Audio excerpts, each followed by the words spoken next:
So the next thing that happened on AEW Dynamite, we get to the next segment of the night where we see the return of the rated R superstar Cope. So yeah, Cope comes out there and he starts talking about Christian Cage at first, and he was talking about how a lot of people was thinking that he came out there to help Christian Cage, and he says that he did not go out there to help Christian Cage. He came out there because he wanted to return and get his hands on FTR to get his revenge on him. So yeah, that's what he tells him. But he says that, he didn't come out there to help Christian Cage at all because he says that Christian has been like a dick lately. So yeah, that's what he's been saying. Talking about the stuff that he said about his daughters and all that stuff, and, costing him the world title and everything like that. So yeah, that's what Cope was saying there. And he tells Christian that he needs to go find himself first.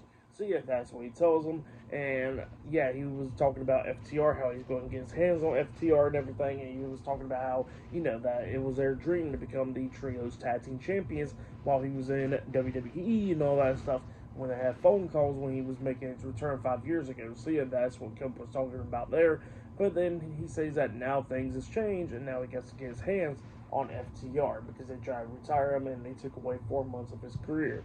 So yeah, that's what Cope was saying there. And yeah, all of a sudden FTR's theme song plays, but instead of FTR coming out there, it was Stockley Hathaway. He comes out there with a bunch of security guards, and Stockley starts talking about what Cope did at All In and everything, and talking about how Tony Khan and a bunch of other people was getting phone calls and everything from others. And they said that, if Cope lays his hands on FTR in any type of way, like shakes their hand or whatever the hell, they said that he is fired. So yeah, that's what Stokely tells Cope, and Cope is like, well, okay, you said I can't lay my hands on FTR, back to lay my hands on you. And then Stokely sends off to security, and Cope beats down both security guards, and then the other two ran off. And then Stokely turns around, he gets hit with the spear, getting laid out. So yeah, that's what happened there. Pretty good segment there. But yeah, up next it'll be a fatal four-way match for the women's up next on Dynamite. So yeah, I'll see you guys later. Till then.